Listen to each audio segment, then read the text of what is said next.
मैं आपको एक सत्य घटना बताऊं, बहुत सुंदर कथा आती है।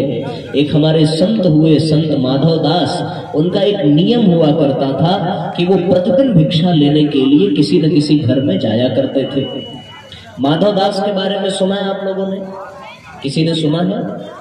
नहीं? आज सुनिए। एक संत हुए, उनका नाम था माधव दास। बहुत ध्यान से सुनना, जो हमारे पीछे भैया लोग खड़े हैं ना, वो सब बैठ जाएं अपने स्थान पर, ताकि उनको भी आनंद आ सके। आप लोग अपना स्थान ग्रहण कर लीजिए और अनुशासन बना करके एकाग्रचित्त होकर के बैठ करके सुने, तो उसका एक अलग आनंद आएगा, एक वातावरण बनेगा और ऐसे बार बार जो है परेशानी होगी। तो साथियों, एक संत थे, संत का नाम था माधव दास।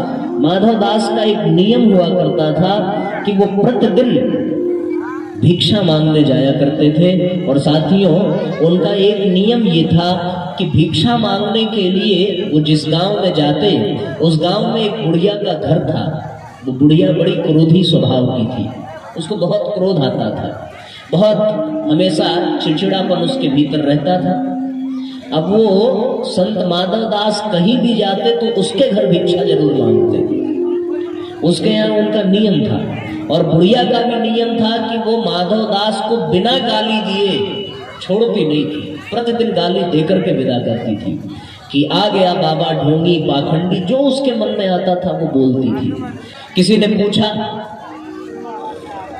कि बाबा आप वहां क्यों भिक्षा मांगने जाते हो जब आपको गाली ही मिलती है? तो माधव दास ने कहा कि हम कहीं और जाते हैं कुछ मांगने, तो जो लोग देते हैं वो बिना मन से देते हैं, संकोच में देते हैं, दिखावा में देते हैं। पर ये जो माँ है, ये जो गाली देती है, ये पूरे मन से देती है। और जहां जो चीज पूरे भाव से दी जाए, पूरे मन से दी जाए, वो हमें बहुत पसंद आती है। और जो लोग बिना मन के देते हैं, उनका देना बेकार हो जाता है। कभी हम लोग दिखाने के लिए देते हैं, कभी हम लोग समाज में अपना वर्चस्व बनाने के लिए देते हैं, कभी हम लोग अपने अहंकार की पूर्ति के लिए देते हैं, कभी संकोच में देते हैं कि लोग क्या कहेंगे, नहीं दूंगा तो या नहीं दूंगी। लेकिन ये जो वृद्ध माता है, ये जो बुढ़िया है, ये पूरा मन से गाली देती है। गाली भी दो तो खूब मन से दो। अच्छा, जब ये लोग मन से गाली देते हैं ना, तो गाली देने का भी लाभ मिलता है। आपने देखा होगा, आप सड़क पे जाइए, सड़क पे जाते हुए किसी को गाली दो तो आप मन से नहीं दे पाओगे, आप क्रोध में दोगे। और क्रोध में दी हुई चीज अच्छी नहीं होती। लेकिन जब हमारे यहाँ बारात आती है और बारात बैठ करके भोजन करती है, तो माताएं मन से गाली देती हैं।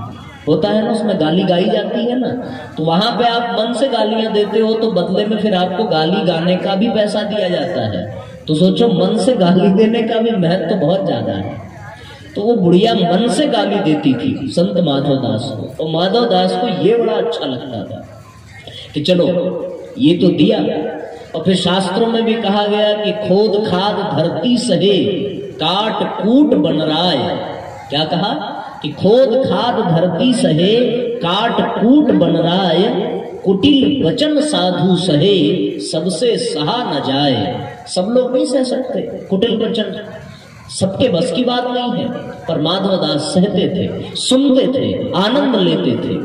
एक दिन का समय है कि संत माधव दास फिर से भिक्षा मांगने के लिए गए। बुढ़िया के घर पहुंचे।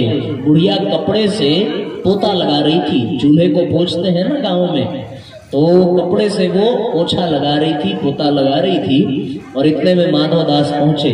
किसी बात से अपनी बहू से नाराज थी, खूब क्रोध से लबालब थी। जैसे ही संत माधव दास ने कहा भिक्षाम देही, वैसे वो गीला कपड़ा पोछा लगाने वाला बुढ़िया ने उठाया और खींच करके माधव दास के ऊपर फेंका। और जाकर के उनके मुंह पे धपाक से माधव दास के बोले, हरि बोल, जय हो जय हो। चल माता, तूने गाली के सिवा कुछ तो दिया। बहुत प्रसन्न हुआ माधव दास का मन।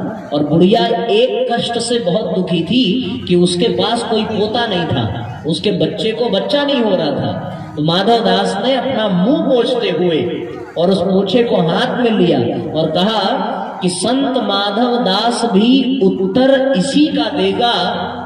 पोता तूने दिया है, बदले में पोता तुझे मिलेगा। यह आशीर्वाद देकर के माधव दास अपने स्थान की ओर चल पड़े। समय बीता, माधवदास संत थे, आशीर्वाद दिया, आशीर्वाद फलीभूत हुआ और उसके घर में एक पोता आया, बच्चा खेलने लगा।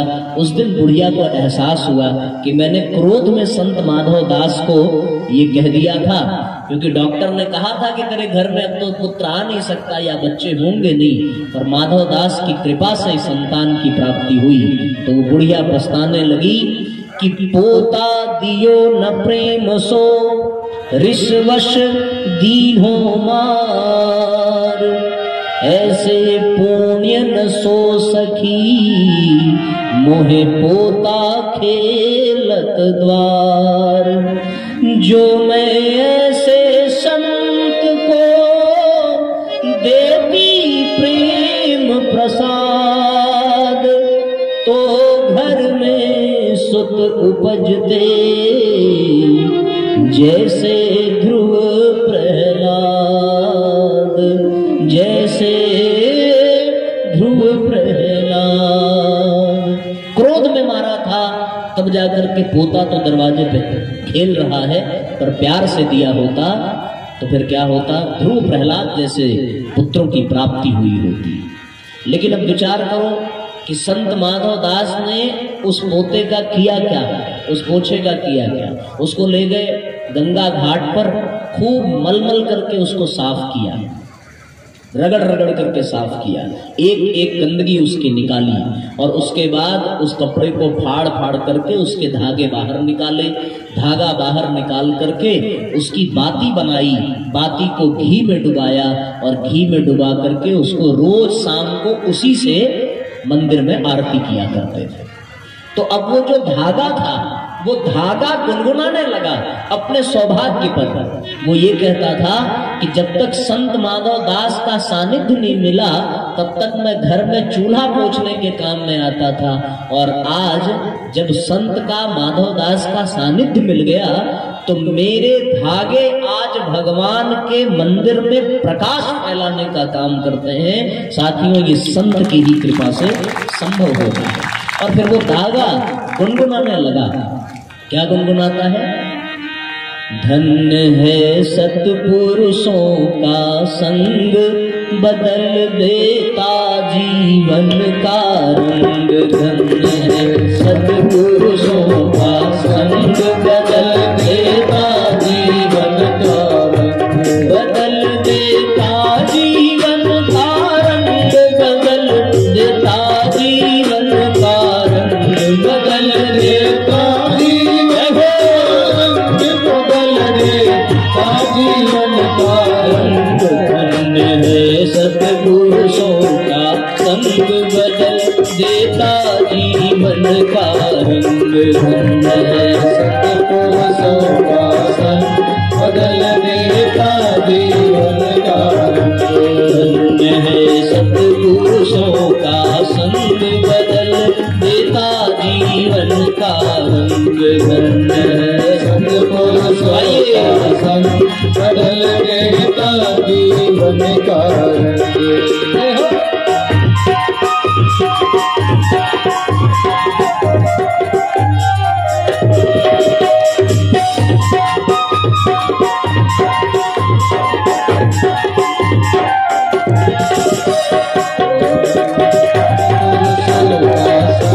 बदल देता जीवन का रंग। सत्पुरुषों का संग, बदल देता जीवन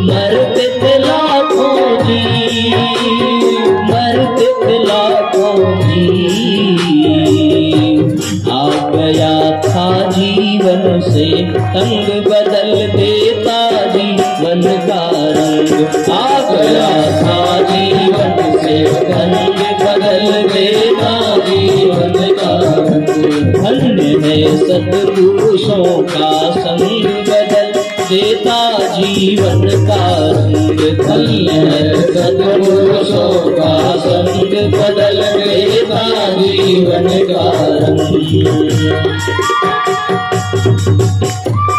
जय हो।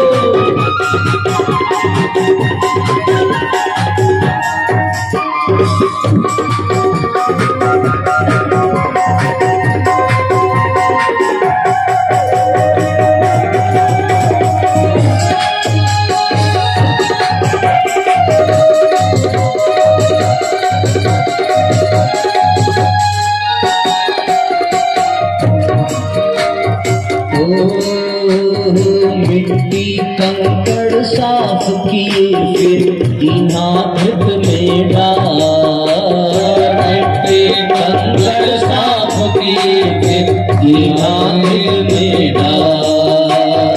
इसी तरह मन मंदिर पहुंचा देखा ठाकुर द्वार, इसी तरह मन मंदिर पहुंचा देखा ठाकुर द्वार। साथियों, जब संतों का सानिध्य मिलता है तो जो अधम से अधम इंसान हो, जो अधम से अधम प्राणी हो, वो भी ठाकुर के द्वार तक पहुंच जाता है, वो भी भगवान के मंदिर तक पहुंचने का सौभाग्य प्राप्त करता है। न सिर्फ मंदिर में पहुंचता है बल्कि संतों की कृपा पाकर के वो भगवान का काम करने के योग्य हो जाता है। आप अपने जीवन में झांक करके देखो, क्या आप में से ऐसा कोई भी है जो अकेले इस तरह की कथा करा सकता है? हो नहीं सकता।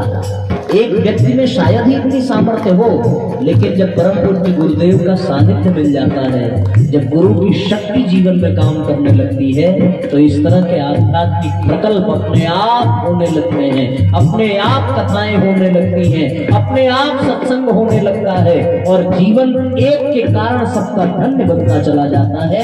इसलिए भाव से गुनगुनाते हुए, तालियां बजाते हुए, मिट्टी कंकड़ साफ किए फिर दीनाकृत में डाल, दीनाकृत में डाल, दीनाकृत में डाल। किसी तरह मन मंदिर पहुंचा देखा ठाकुर द्वार, देखा ठाकुर द्वार, देखा ठाकुर द्वार, देखा ठाकुर द्वार। बन गया पूजा का अर्धंग, धन्य है सत्पुरुषों का संग, बन गया पूजा का अर्धंग, धन्य है सत्पुरुषों का संग, बन गया पूजा का अर्धंग, धन्य है सत्पुरुषों का संग, बदल देता जीवन का रंग, धन्य है सत्पुरुषों का संग, बदल देता जीवन का रंग, धन्य है सत्पुरुषों का संग। झूला करूं आरती पर करुण करे गुणगान, करुण करे गुणगान, करुण करे गुणगान। देते मेरे हैं प्रकाश में दर्शन दीनाना, दर्शन दीनाना, दर्शन दीनाना। कल तक जो चूल्हा पोतने के काम आता था, आज उसके प्रकाश में भगवान दर्शन देते हैं अपने भक्तों को, इसलिए वो पोता गुनगुनाता है।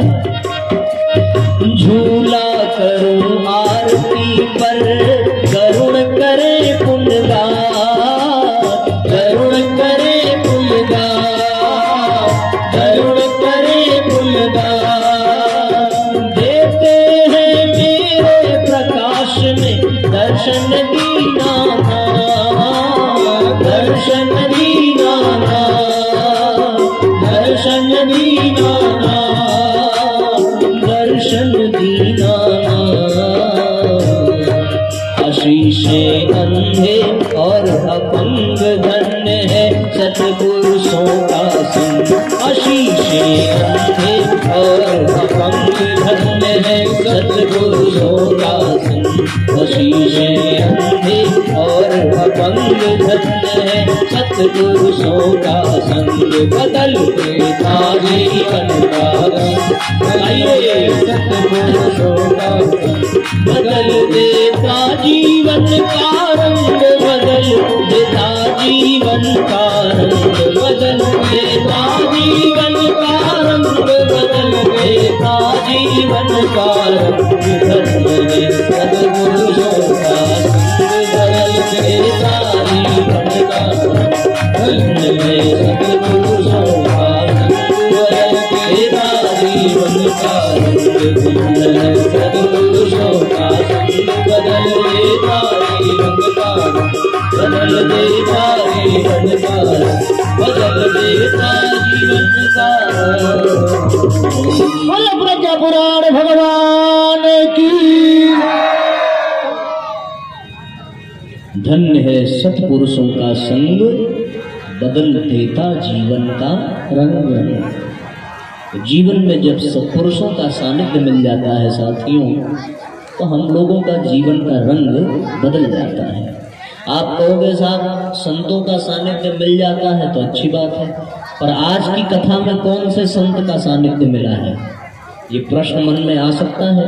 क्योंकि ये सत्य है कि हम लोग कोई संत नहीं है, हम लोग कोई सिद्ध नहीं है, हम लोग कोई देवता नहीं है, हम लोग कोई भगवान नहीं है, हम लोग कोई ऋषि नहीं है, हम लोग भी एक साधारण से बच्चे हैं। हाँ, इंसान अवश्य हैं, इसलिए परम पूज्य गुरुदेव ने हम लोगों को इस योग्य बना दिया।